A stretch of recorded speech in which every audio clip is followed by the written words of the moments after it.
If you want to become an amazing Destiny PvP player someday, then this video is for you. I interviewed my friend Diffizzle, who is without a doubt one of the absolute best players in all of Destiny. He's been carrying people to the Lighthouse in trials since the early days in Destiny 1 and is one of the most respected PvP players in the entire community.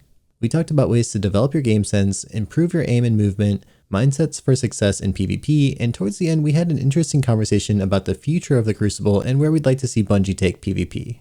I really hope you enjoy it. Be sure to check out Diffizzle's YouTube channel in the description and leave a comment letting him know that you listened to this one.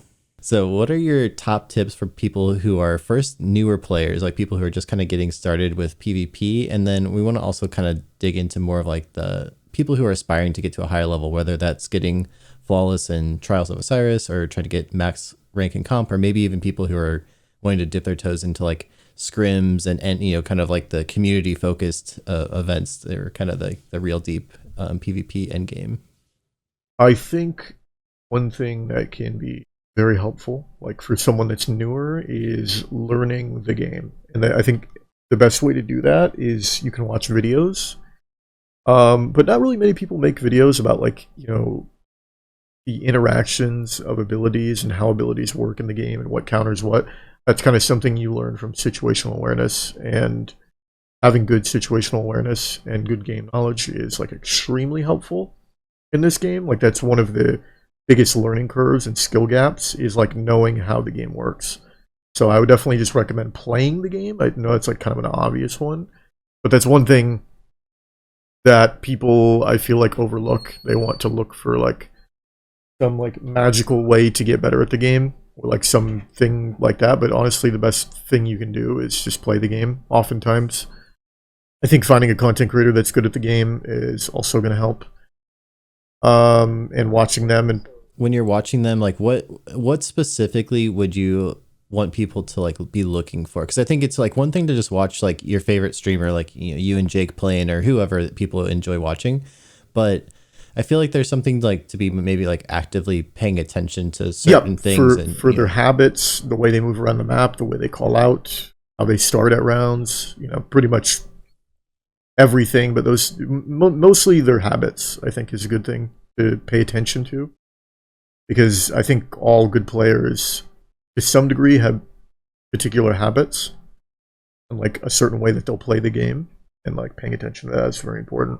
Yeah, I noticed that a lot, and actually in every FPS game I've ever played, well, I wouldn't even say FPS, literally every game I've ever wanted to get good at, one of the most effective things is just mimicking what the best players do. Like when I used to try to learn Counter-Strike when I was younger, it's like I would watch what the pros do and like, you know, watch them play a particular spot on a particular map, and like you pick up so many little details that you would probably, I mean, you'd have to play like hundreds or thousands of hours of that situation to like come up with the idea of like how they approach a situation, when like you can shortcut that so much by just paying attention to what someone who's already really good and has already put in all that time figuring out the best ways to do stuff. Like they've already figured out, you know, what's really effective, so you can just kind of copy that from them and Yeah, then, exactly. you know, implement it into your own toolkit of, you know, how you like to play. Yeah, and kind of expedite the learning process, because a lot of that information is already out there. Like you don't need to be the first one to learn it. Like most, or like the people you're watching were. Oftentimes you can learn from them without having to like suffer the way they did to learn it, I guess. Yeah, absolutely. Yeah, that's good. And I think as well, finding people that like, I mean, it depends. Like if you're trying to find people that are wanting to get better and take the game seriously, then like finding people like-minded, or just playing with people that you think are better than you. That's kind of a tricky thing too, because like, I mean, most people in the game are not going to be wanting to play with someone, especially if they're like a veteran, that is inexperienced or that they think is inexperienced. Because, you know, they're going to be wanting to play, unless they're helping people, which people do. Unless they're doing that, most people are not going to want to like put themselves at a disadvantage, which is completely understandable. I think that's something that like is really only reserved for like people that want to do it, and if they don't, it is what it is. But yeah, well, I think that's really like you and Jake and different people do a lot of like the trials streams where you help carry people to the lighthouse and whatever. And but like I think part of it people can enjoy is just like getting the loot or whatever that they get from the lighthouse. But if you're really like trying to get better at the game, I think playing with people who play at a completely different pace to what you're used to as a player is like so eye-opening. Like I noticed when I used to try to get, I guess back in like when Destiny 1 trials came out, and I would play along with some better players. Like when I played with my buddies versus when I played with people who were like a lot better than we were, just the pace of how fast people like move around the map and like how fast they need to be on rotations and call outs. And it's like, you sort of like level up quickly to acclimate to what it feels like to play at that level. And then it just becomes part of your own game. Whereas like, if you never experience what it's like to play with against people like that, I think that, it's hard to kind of put yourself in those shoes until you like experience it. And I think, if you're lucky enough to find people who are, good players in stream, like that's a great way to get your feet wet if you do those raffles. And I mean, even, people like you and Jake have quite a following where, maybe it's hard for those people to get in, but there's a lot of smaller streamers who don't have quite as big of a following, and they're still great players. And like a lot of, those might be good opportunities as well for people to get, some playtime in with people who are really talented. I think one thing as well is understanding your skill level. So I think right now in the game, if you are not a very good player and you're aware of that, and you're playing with a team, I think it would probably be best to play either Bubble Titan or Well or like Strand Hunter.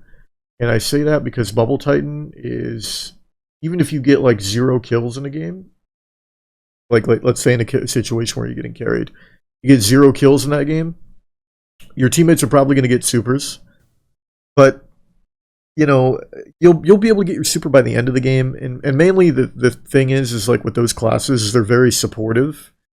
Even the Shran Threadling one, like you don't really have to shoot. Like I've played with people where like they are incapable of staying on a target long enough to kill it unless it is one shot. And even if it's one shot, they still will not be able to kill it.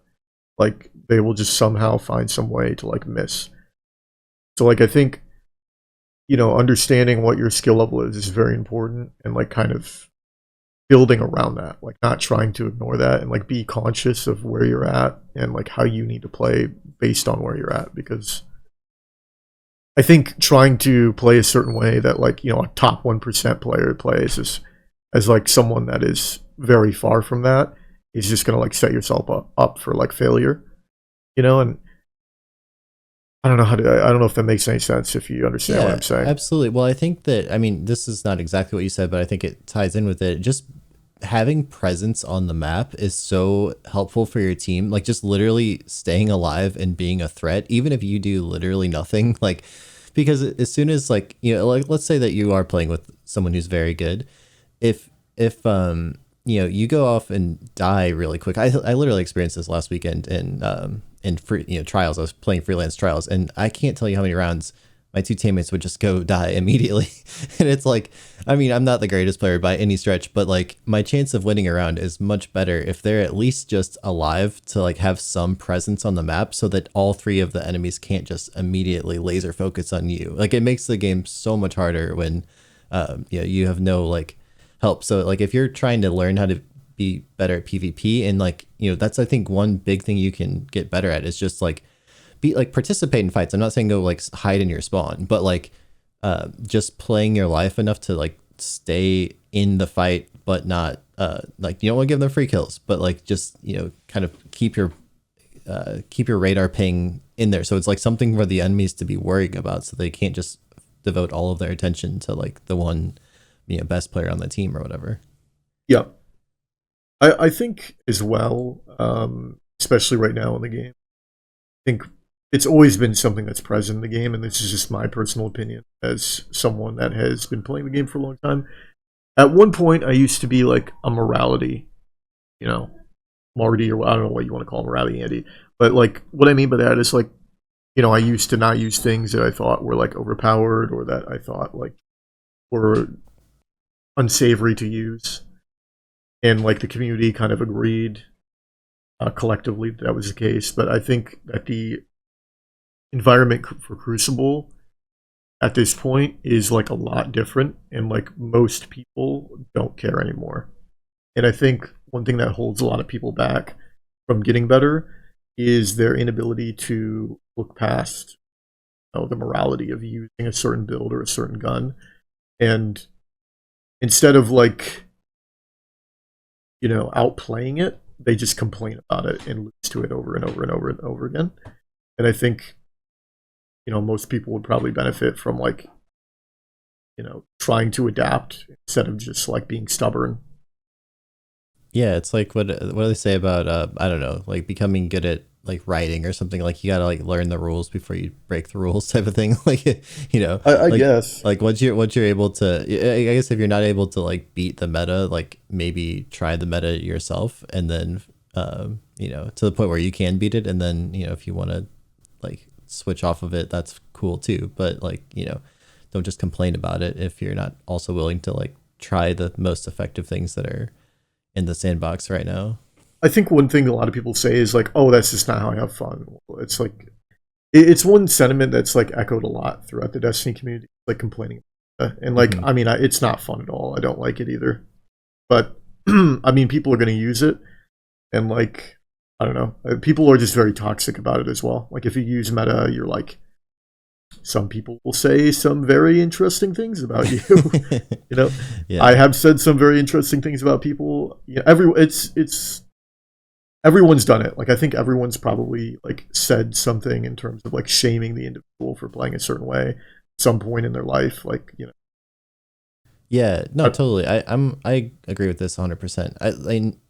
And on a personal level, like, okay, I'm not really into playing like Bubble Titan. I just don't find it Me neither. fun personally. So like, I'd rather play whatever version of Hunter, even if it's not as good.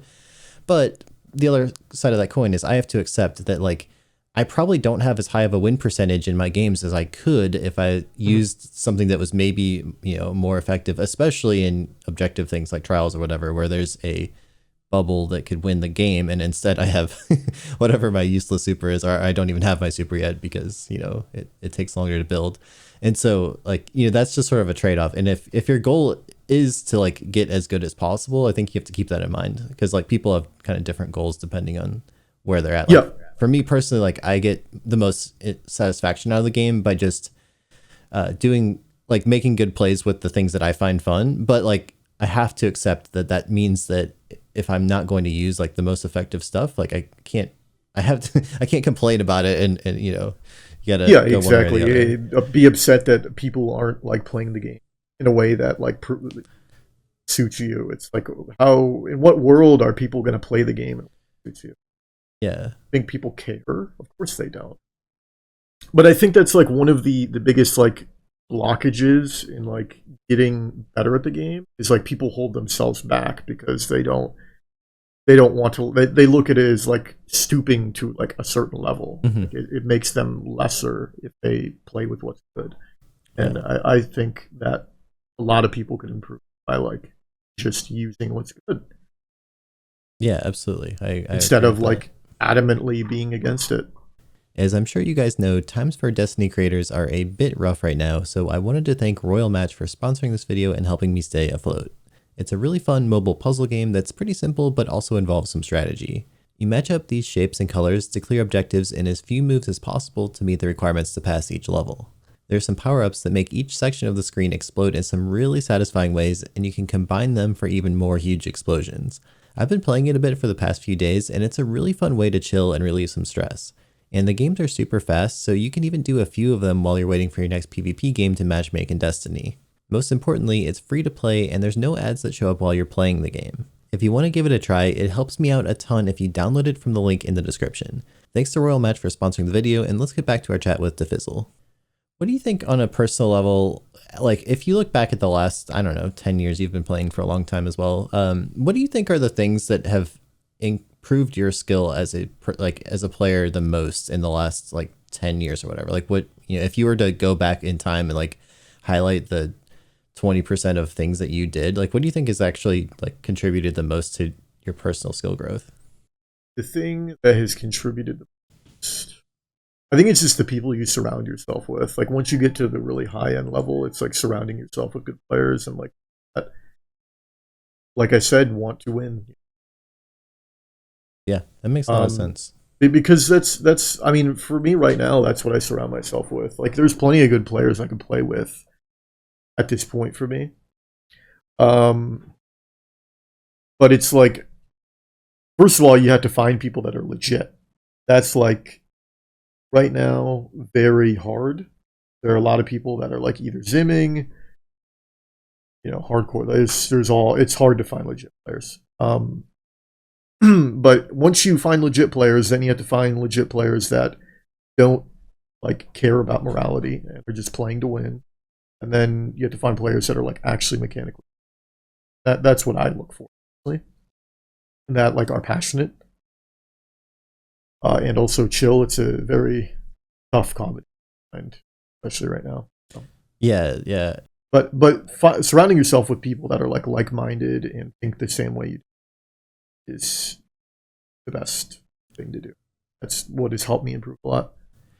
There's I feel a little bad for the modern PvP player today versus like back in like when Destiny 2 like competitive scene really started launching, like around I guess Redrix. I would say it's kind of the beginning of when like the big community started to really get behind playing competitive PvP, because it was so much easier back then to like find players like that. Because I used to join like Discord servers of people who were solo players and they just wanted like to find other good teammates to to meet and grind for like the Redrix Claymore, Not Forgotten, and all that. And I think it still exists. Like in my community Discord, we have a lot of people who are always looking to make friends like that. But it's one thing that I wish that Bungie would somehow do more to facilitate that, because like a lot of my closest PvP friends I know today are people I met back, however long that was, like 2018 or 2017 when those guns were first out. And it's like those are eras where I think people were really focused on finding a group like that to play with. And I think as they kind of moved away from like the Pinnacle system and all that, it's sort of, there's less of an emphasis on like finding those groups. And even I guess with like the changes to like implementing freelance trials and like the Firebase team or Firebase matchmaking, whatever. Yeah, they make it so you don't have to. Yeah. And it's like in some ways that's cool, because then it's like, you can just play by yourself. But I think I've always had the opinion that Destiny is best when you're playing with like a group of people. And I think especially for PvP, like it's really fun to play with other people who have similar goals. So it's something I think it's worth, even though it's harder today than it was maybe back then when there was more people trying to do that. I still think if you're like a player out there listening, it's worth it to try to find more peers who are in a like similar boat to you, who want to improve with you, because it's really, really rewarding to meet those friends and like get better together, and you'll be friends with them for a long time. Yeah, I mean, we're also kind of speaking from a perspective of like privilege, I would say, as well. Like not everyone has the same, like especially right now. It can be kind of daunting. Oh, I think it's one of those things. Trials is suffering and has been suffering from like an identity crisis, and I don't know if you've seen the quote from I think it was the CEO of Arrowhead Games, where it's like, if you try to make a game for everyone, you make a game for no one. Kind of suffering from that right now. But I felt that way about Destiny for 10 years. It's like it seems like it changes who it's for every like year or two, which is it makes it hard to keep people invested over a long period of time. Yep.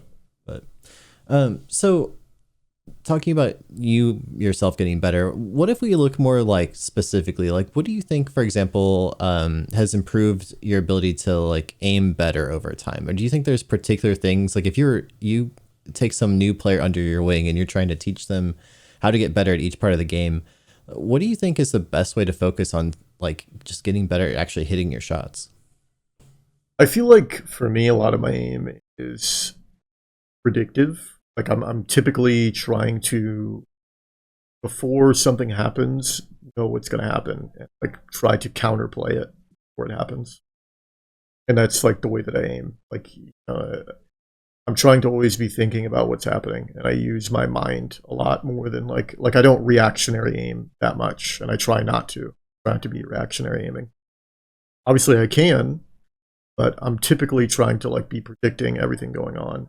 And I think one thing that's improved my aim is just like peripherals, like making sure I have the best gear. Like I had a Logitech G502 and like some big XXL like mouse pad that's huge. And then I got a Glorious Mono Minus, which is a really light mouse, whereas the Logitech G502 is like 100 grams more. I have one of those I use for editing still. Yeah, and then and now I have a Lamzu Atlantis Mini and like the Artisan mouse pad. So it's like that's all of those things, like the peripherals that you're using and equipment that you're using, can definitely contribute for aim, for sure. Because a lot of people that are very good at aiming typically have the best stuff. Like, of course, they're talented, but they typically are using very, very, high quality gear. Mm-hmm. So it makes a big difference, and I would even extend that to controller players too. Like, if you're not, if you're trying to play on controller and you don't have one with like back paddles and stuff that help you, aim while you're still jumping around the air, like I really think that all that peripheral stuff makes a huge difference. I've been just like a small tangent. I've been tracking my reaction speed over time, and as I get older, of course, you expect it to go down.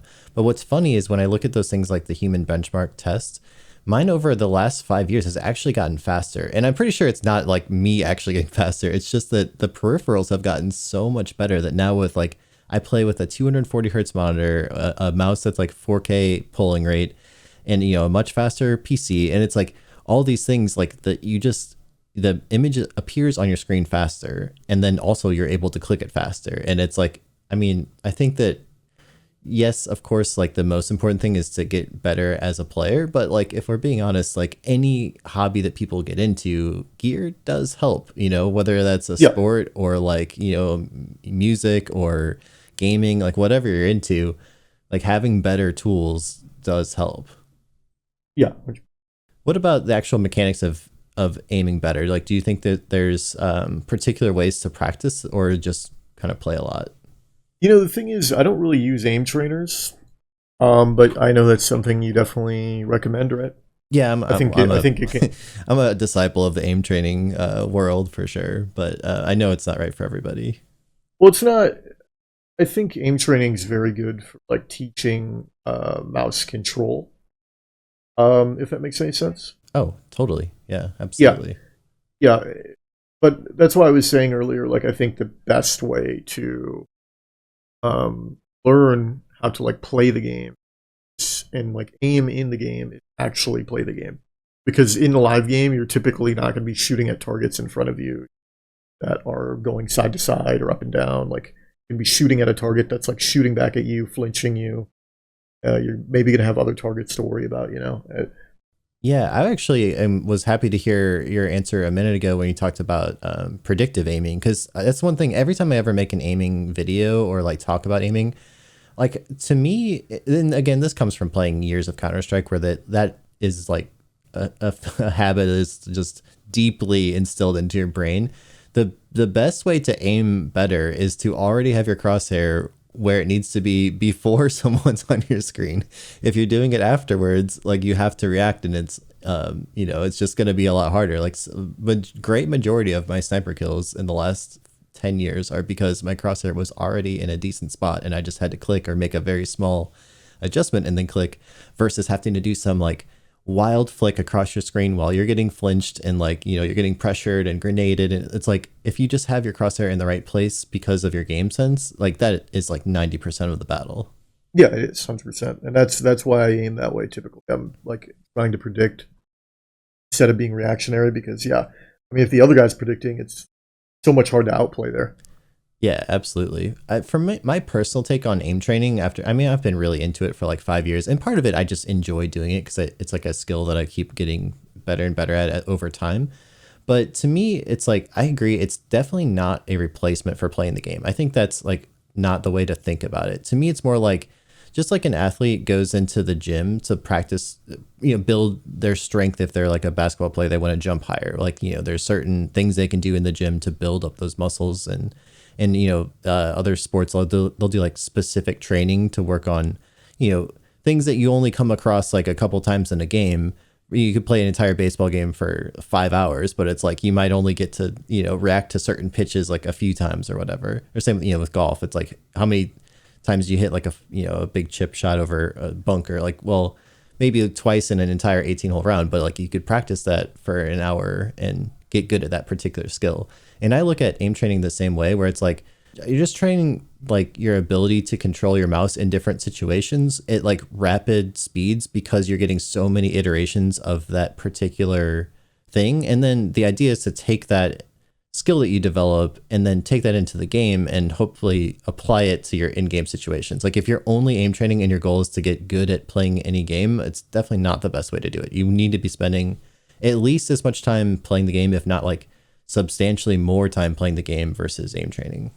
What about movement? This is a topic that I feel like most good players will, first of all, they can recognize other players who have good movement. And then also they'll say like, moving well, especially in Destiny, is like such a core part of being good at the game. What movement related tips would you have for newer players or people who are just trying to get better in general? I think the right jump for Crucible, typically you want to, your mouse and keyboard, you want to use like catapult. I think movement has become less important as the game has gotten older, and with the changes to Airborne Effectiveness, because you can't really shoot vertically anymore. But I think movement, the biggest part of movement is like just knowing the map. Like if the map feels natural to you, then you'll be able to like move around it rather effectively. And that's one of those things. Pretty much any part of your skill, whether that's movement, aim, is all affected by your knowledge. The knowledge that you have of the map, the knowledge you have of the enemy players and how they're going to play the map, their abilities, their weapons. All of that is like important. For example, if you're using a hand cannon, your target has an SMG, you don't want to like keep distance from him as best you can and try to bait him out into an open lane. And on the other side of the coin, if you're SMG and you're playing against a hand cannon, you're going to want to try to like come around a corner or get close to him and not get caught out in the open. That's one of the things I feel like people talk about movement and they just think of like jumping and sliding and whatever, which is, of course, that's a huge part of moving well in the game.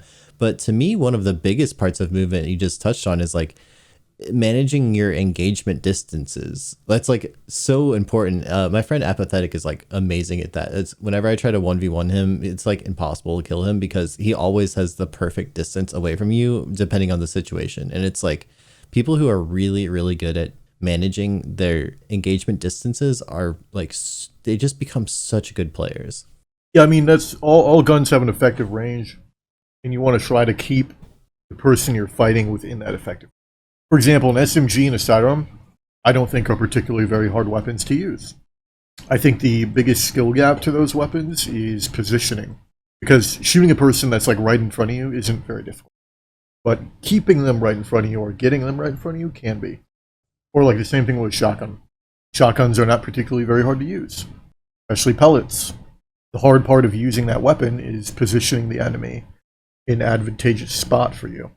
And that's one of probably the most important aspect of movement, I would say, in the game.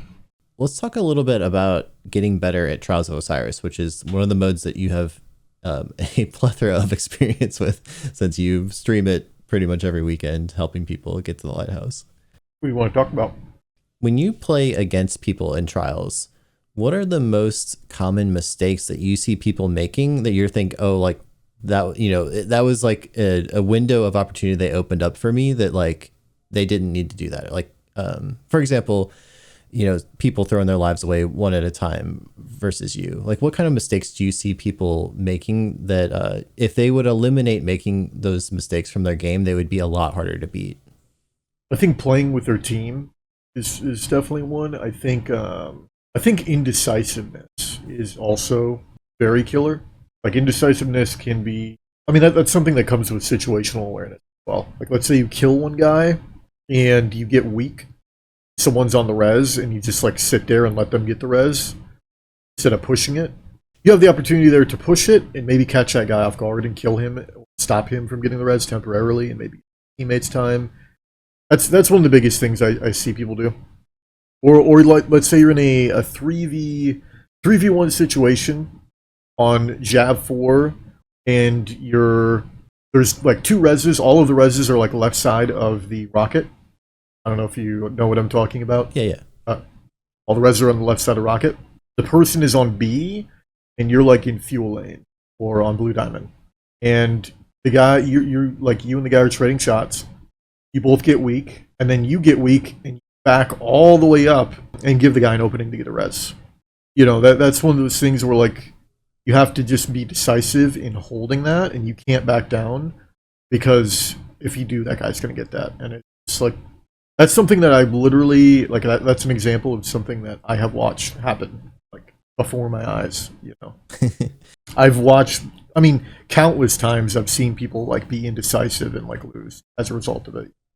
Yeah, that's one of the things I've noticed myself too, like especially when I used to do a lot more trials than I do lately. But it's funny, it's almost like people have to develop like the algorithm in their brain of like how to make decisions on certain things, because it's so common to see people like kind of just be like stun locked with decision making. Like there's like, okay, there's like a res on like on the other team, like your team's killed one of them, so like one objective is to keep that person down. On the other hand, there's someone on your team who's dead elsewhere on the map. So then it's like you have to decide as a player, do I go try to defend the kill we already have, or revive my teammate that, you know, is down and maybe put it in a good situation?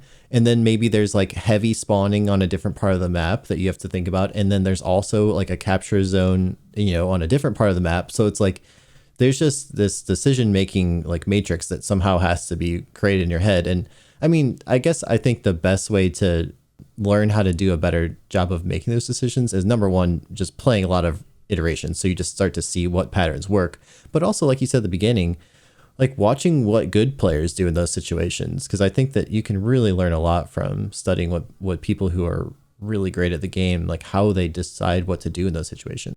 Yeah, I mean, for example, to put that, what I was talking about and what you're saying right now, the problem with what that guy did when he backed up is like he just couldn't back up.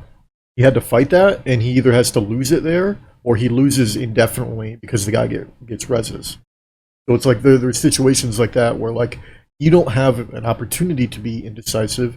You just have to stick it out, and that's something you learn from like situational awareness and like repetition.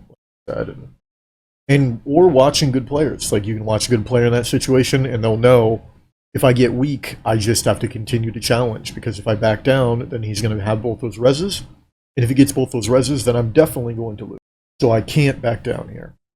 What do you think about the idea of playing like with your team and make everyone making like the wrong decision together versus like you making the right decision, but your teammates aren't going to like go with you to support you? You know what I'm saying? Like sometimes like it's tricky because the right decision isn't being supported by your teammates, or what you believe is the right decision anyway. And so it's like, do you play with your teammates? For example, let's say that you know, heavy is up in the third round of trials, and there's zones somewhere, and your teammates decide to go a completely different route that's like not helpful. It's like you know, it's like taking terrible map positioning, but like they're going that way. So it's like, do you know, do you go with them and like just play like together, or like do you go do the thing that you think is like actually like the right play to make in that situation? I think in that example, you probably play heavy, or try to, because if they get heavy, you're fucked anyway. Typically, if they have like half a brain. But I mean, that's the thing with Crucible that like separates it from PvE, is everything's so dynamic. Things aren't always, there isn't always going to be a correct answer, or the same answer isn't always going to be correct. In a different situation, you might want to just play with your team. And that really comes down to like the player, that decision, and figure that out for themselves. That's what I like about Crucible, is that it's so dynamic in that way. It's not like everything's static like PvE. Like there's, you know, going to be 5 dregs coming out of the door to your right, and you need to fire a Wither Horde, you know, once the door opens, and it will kill all 5 of them. Like nothing is like that. You know? Yeah, At least always. There's always different variables. I'm with you on that. That's been my reason that I love PvP in pretty much any game I play, is that it's like that infinite replayability, and it's always variable and different. Like, and I think it's really cool, people who get great at like grandmasters and they know the exact patterns to like focus on and they get really efficient at it. That's like a really cool skill. I just, for me personally, I get much more satisfaction out of the variability of PvP in games, and that's something that like draws me to keep playing them for a long time. Yeah. Speaking of PvP and the future of of how the game's changing over time, so Bungie's kind of showing some interest, I would say, over the last 6 months in, getting the PvP community more invested again. It seems like they're kind of, with this PvP strike team, and then there's been, like Checkmate and just various things that they've been testing, kind of putting a little bit more emphasis in like the competitive rework. And now just recently they had a bunch of changes coming for like, leading into the final shape. So what would you like to see as a PvP player? Like, if you were in charge of Bungie, like how would you steer the ship to have the most success in the game? And you can kind of define that however you think, whether that's, catering towards a specific group of players, or, just whatever you think would get the largest part of the community engaged and healthy in the game. I mean, it's really hard to say because they're already doing something that I think maybe the one thing that I would, there's a couple of things really, but I think like excluding talking about cheaters and the integrity of the game, which is a whole other issue unto itself.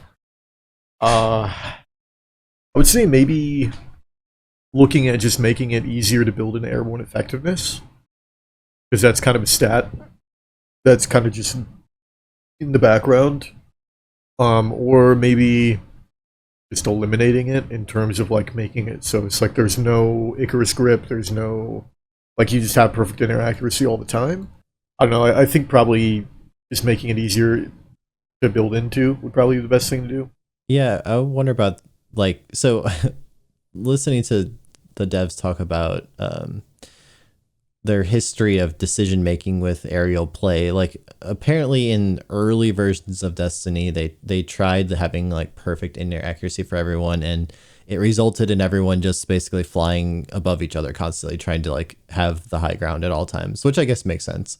So that's one of the reasons that they decided to implement aerial inaccuracy in general. And then we've seen so many iterations of it over time. Like back in Destiny 1, there was, I guess it didn't seem like people were as aerial in general. I feel like that really, I mean, it definitely was a thing in Destiny 1, but to me, it's like with Stompy Hunters and like Warlock, air dashing or whatever, like that really became like a huge part of the playstyle in Destiny 2. And then they implemented the aerial inaccuracy with the Airborne Effectiveness system, which like really penalized people for being in the air unless you built into it, and the ways to build into it were so limited. So I always like wonder, like, I mean, I would love to just try a sandbox where there was like significantly better accuracy. I believe them that maybe that like ends up in sort of like a predetermined situation where everyone's just always trying to like have the highest ground. I guess I can see why that would make sense, but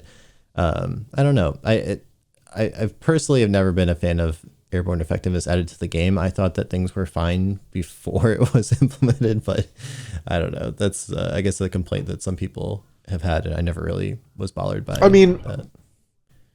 Knowing Bungie and what they don't want people to gravitate to the absolute. Like, they don't want everyone to use the app, like everything, or the same thing rather, sorry. So part of the reason they attacked airborne effectiveness is because they wanted people to stop using Icarus grip, and they wanted people to stop using Stompies, and they wanted to lower the skill gap. And they definitely did all of those things. And, I don't know, that's the way that I look at it and think that they did those things. I don't know, that's just one thing. Maybe that's not for everyone. That's just for me. I would enjoy my bullets going where I'm aiming when I'm in the air. And I would attribute a lot of why the meta is the way it is right now to airborne effectiveness being the way it is. Because currently, I would say the meta is well, I mean, some people would say Strand Hunter. think Strand Hunter's good, but I don't think it's as good as anything on Bubble Titan or Arc Titan at the moment. But I would say the reason that Bubble Titan and Arc Titan are so strong is because typically a lot of the gameplay in Destiny is very boots on the ground now. And I think the part of the reason Titan is so good is because when you put a shield down, it's very hard to like jump over the shield and get damage in on people when they're behind their shield. You either have to like run straight through the shield, which will get you one shot, or wrap around it. Yeah, that's an interesting insight because I agree with you. It seems like there's been a shift. I don't know if you would agree with this or not. Do you think that there's been a shift in the last, like, let's say that the era before Beyond Light, where to me, like back then people were much more aerial in the game. Like, I mean, Stompy Hunters were like flying through the air constantly. And I feel like I guess it was Top Tree Dawn, whatever whatever Dawn Blade could do the Icarus dash in the air. That one was like very, very popular back then. And, it seems like it's over time. And also, I guess Titans didn't seem that strong back then, with the exception of a few options, like Bottom Tree Striker was always good back then. But there was like, it seems like over time, it has been grounded a lot. Like, I don't really see people up in the air nearly as much as I used to. And I think you're right that Titan shields, like their inherent weakness is that they don't cover you from above. So if you can jump up in the air, you can do a lot more damage. But if you're penalized for doing so, then it's just not as viable of a strategy. One thing I think they could do as well is add leaderboards to the game, which is probably not realistic at all. But when you say leaderboards, you mean like what categories would you like to see represented? So, for example, for comp, you could have the rank go past 10,000, and every season you could have the leaderboards reset. That would give some replayability. You know how it is in Apex, where it's like, there's bronze, silver, gold, plat, diamond, masters, and then predator. Mm-hmm. And then in predator, there's like top 500 or whatever. Yeah, that's been a big thing in a lot of games. Like, I guess, yeah, Apex has it. Overwatch always had like the top system like that. And I've been playing some CS2 lately, and like that game also has a similar thing where the score just basically goes to infinity, as far as I can tell. I don't know if there's actually a cap, but there's like when you log in to play competitive or premier mode, whatever it is in CS, you can literally see the top, I don't know, 25, 30 players, whatever, based on their rank. And it's really interesting because it's like, I think that does give people more of an incentive to like chase that number because it feels like it matters more. Yeah. And you can maybe extend that to trials if you want. That's one thing you could maybe do to like increase the replayability. I know you could definitely do that for comp. That's just a thought. Yeah, that's cool. I would actually wouldn't mind seeing that. Like, most trials wins each weekend. Most trials, flawless like cards or what. I guess you'd have to figure out how you want to quantify that. Since exactly, yeah. But it'd be cool to see some statistics about it. I think that would be kind of cool. That'd be an interesting way to keep people engaged. What about, so one of the topics that people kind of go back and forth on, I'm curious to get your take on, is the idea of, like, obviously in the past having the ritual, or I guess in the past the pinnacle weapons was like a huge driver of participation in competitive, getting, back in the day, Redrix, and then Luna and Not Forgotten, and then Mountaintop and Recluse and all these guns. And they moved away from that system heavily, where it's now there's no weapon to really chase other than just whatever the free one they kind of hand out is, like the pulse rifle this season, or Rose and Mercurial in the past couple seasons. What do you think about having sort of that more pinnacle type reward where you have to either reach a rank or like some sort of like an aspirational weapon? Do you think that's healthy for the game? I think it would definitely get more people playing. I kind of wonder, if it's good or bad. I can see both sides, but I personally enjoyed having them a lot. I actually think right now it's fine. I think maybe giving players, like in trials and comp, giving players like access to artifice armor or something like that, Ascendant Alloy, which they have done actually. You can get Ascendant Alloy from playing comp now. So like you play 3 games, you get your roses for the week. Your Ascendant, that's 7 roses. And then if you play another 3 games, you get an Ascendant Alloy. So I think things like that. I personally I understand why they don't have things like not forgotten, loose, mountaintop. Like I understand why those things are not in the game anymore and why they don't make things like that anymore. Because for players that can't keep or that can't get those things, it's like those weapons when they released were like super hot. Like for example, Not Forgotten when it released was the best gun in the game. Like in Crucible, it was insane, and even in PvE, it was insane. Like you could do some crazy boss damage. Not Forgotten. So here's just a thought I've had a few times. So it seems like the problem with having guns locked behind ranks like this is that there's sort of like a bullying effect where it's like, okay, well, I have Not Forgotten and you don't. So like my gun's better in PvP than yours. I always wonder sometimes what if instead like they had guns that were like insanely good for PvE but weren't very good in PvP on purpose, but they were behind PvP just to get more players to play PvP. Like I know PvE players probably hate this idea. So No, I mean they do that already. I mean, if you Recluse was like, I mean, it was good in PvP, but that was also a very good PvP. Same with Mountaintop. I mean, looking current day, we have like Cataphract, which is literally the best heavy grenade launcher in the game right now. With I think Envious and Bait and Switch. They definitely do that for sure, and I don't think that's I don't know. I don't think that's necessarily a bad thing because it gets people in PvP that probably wouldn't play it normal. well, that's what I was thinking for specifically if there was like something related to playing competitive again that was good PvE thing just to get because I feel like to me the lifeblood of all of these PvP modes is just having player population. It's like most problems get solved by just having a lot of people playing it because then you're just going to have a lot of normal, average players who play these modes, which is good for everyone because it's like the more like what you don't want is for these modes to only be populated by like the absolute sweatiest most insane players because then it's like it really makes it hard to grow the population, whereas like I mean back in Destiny 1 like Trials was like very very popular among all players really. Like it wasn't some like super elite like only the best PvP players could play it. Like it was pretty popular for people of all different skill levels to try it.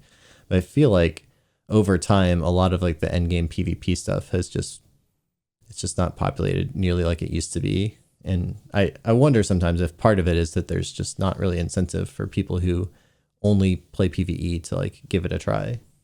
Or not enough incentive. The frequency in which we have that incentive is, like I said, we have the Cataphract in the live game. Cataphract, that's like the only thing I can think of PvE wise. There's the Shran Trace rifle, which is the only Shran Trace rifle besides the exotic from Ghost of the Deep. But I mean, other than that, yeah, I mean, it's definitely something they can look at improving upon. Yeah. But at the same time, I think it just depends on like whether or not what they want, like whether or not they want PvE players to be getting in. And I think they do to some degree, but they also want to give them options in PvE.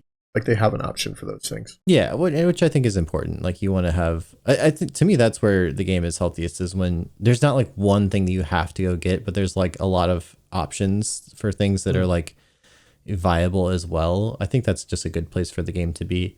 But I'm excited to see what they do with it in the next several months. Especially, I'm curious after the final shape. Like I think probably everything leading up to the final shape's pretty well decided, and we'll see what that's like. I'm sure it will be very popular when the expansion comes out, but I'm really curious more to see like what happens afterwards, like what what direction they decide to take the game, and which type of players are they wanting to cater more towards. Yeah, I mean, I don't know. It's hard to say. Like I'm not really a game developer, but I mean, who knows how decided things are at this like point in time. I would hope they're really well decided, but I mean, things could be ever changing. There could be something that they see. Like I was thinking. I wonder how exactly the studio is like reacting to some thoughts that are happening there. Yeah, absolutely. And just like stuff that because they see all that stuff. They're also gamers. The entire industry is like conscious of what everyone is at all time. Always looking at ways to like improve themselves based on like other things performance. I'm sure this will probably never happen for like strategy reasons and whatever, but I have always wanted to see like a podcast with, for example, Destiny developers who like just react to all the other games that are like popping up, like when Power World came out and Among Us and all these different games that have been like these giant hits. I think it would be so interesting to like watch developers break down like what things they think are really cool, like what they could implement into their game. But the problem is then people try to hold them to adding stuff and whatever. So I don't know that it would ever really happen. But from a personal level, it would be so interesting to kind of get their insights into like new games that are coming out and like, what they think about different trends. Yeah, because they have a completely different perspective than what we. It's just like gamers, like they actually make the games and like understand it at a higher level than we. Yeah, absolutely. Well, thanks for taking the time to chat with me. This was really fun. I'm sure people will get a lot of value from it. Yeah, let me know if you ever want to do this again. Yeah, well, absolutely. We'll do a part 2 sometime. So yeah, have you ever done a part 2 with anyone? I have a couple times, but you'd be one of the first because there hasn't been a whole lot of part 2s. So I'm trying to get this series kicked off again though, because it's been really fun. It's the one that I used to do these all the time, and I loved making these things. And I just kind of I guess it's really when PvP kind of fell off, I just stopped making them. So I'm excited to get this series kind of ramped back up. So thank you for being the first and the new one. And if anyone who's listening, I have a whole playlist of these similar interviews with all other great players. So it's a good thing. Cammy always like to talk about, like if you're doing the dishes or something, it's a good good thing to have on in the background, just kind of listen to as you're going throughout your day, like a podcast style thing. So cool.